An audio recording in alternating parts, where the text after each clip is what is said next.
আমরা আজকে সকালে নতুন করে আমরা সতর্কবার্তা জারি করেছি বা সামনে 72 ঘন্টার জন্য। তবে যেটা হচ্ছে যে আমরা মানে 24 ঘন্টা ফোরকাস্টে আমরা বলেছি যে আজকের তাপমাত্রা কমতে পারে, যেহেতু আকাশে মেঘ রয়েছে এবং বাতাসও রয়েছে। আজকের তাপমাত্রা হয়তো কোনো কোনো জায়গায় 1 ডিগ্রি 2 ডিগ্রি পর্যন্ত কমতে পারে। তবে যেটা হচ্ছে আগামীকাল পরশু আবার তাপমাত্রা বাড়ার সম্ভাবনা রয়েছে। আর যদি বৃষ্টিপাতের কথা বলি, আজকে যদি বৃষ্টি হয় এটা ময়মনসিংহ, সিলেট, চট্টগ্রাম এইসব জায়গাতে বৃষ্টির সম্ভাবনা বেশি। তাছাড়া দেশের অন্য জায়গায় হয়তো লোকালাইজ বিক্ষিপ্ত হয়ে 2-1 জায়গায় বৃষ্টি হতে পারে। যেহেতু বৃষ্টির সারা দেশে ওই রকম সম্ভাবনা নেই, তাই সহসায় তাপমাত্রা যে একবার নিয়ন্ত্রিত আসবে ওই রকম সম্ভাবনা নেই, এটা আরও সময় লাগবে। তবে আশা করছি যে আগামী 2-3 দিন পর থেকে কিছু কিছু করে বৃষ্টির মানে সম্ভাবনা বেড়ে যাবে। সেক্ষেত্রেও তাপমাত্রা হয়তো গ্র্যাজুয়ালি এটা মানে নিচের দিকে নেমে আসবে। যেটা দেখা যাচ্ছে আজকে তাপমাত্রা একটু কম দেখায়, যে আগামীকাল পরশু হয়তো আপনার তাপমাত্রা একটু বাড়তে পারে।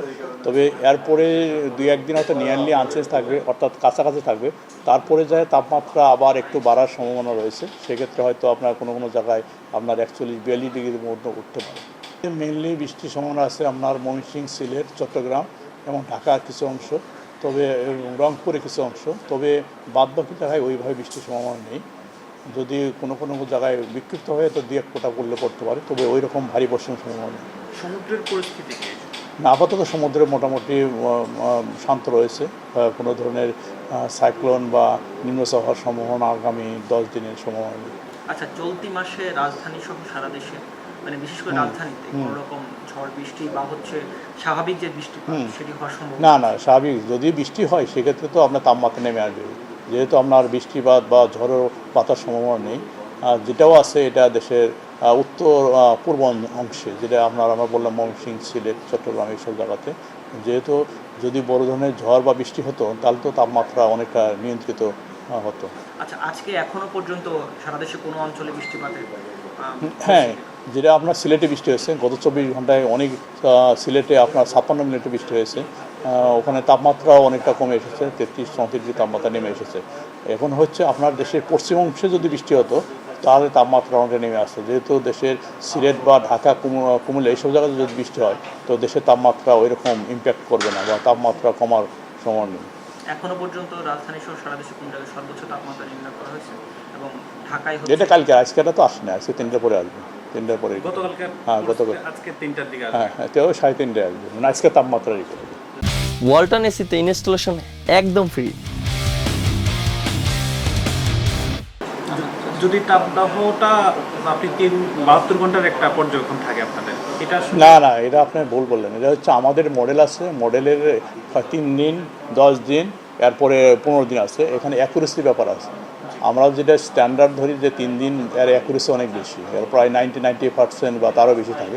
এই জন্য আমরা যেহেতু এটা অ্যালার্ট সিস্টেম, এখানে যদি ভুল হলে আপনার অনেক সমস্যা হবে। এই জন্য আমরা 3 দিন পর এটা বাড়াই। কিন্তু তারপরে 3 দিনের পরে 7 দিনে এগুলো আছে, এগুলো আমরা অবজারভেশন রাখি, অন দ্য রেকর্ড অবজারভেশন কী হবে। কারণ হচ্ছে 3 দিন পরে এটা চেঞ্জ হয়ে যেতে পারে।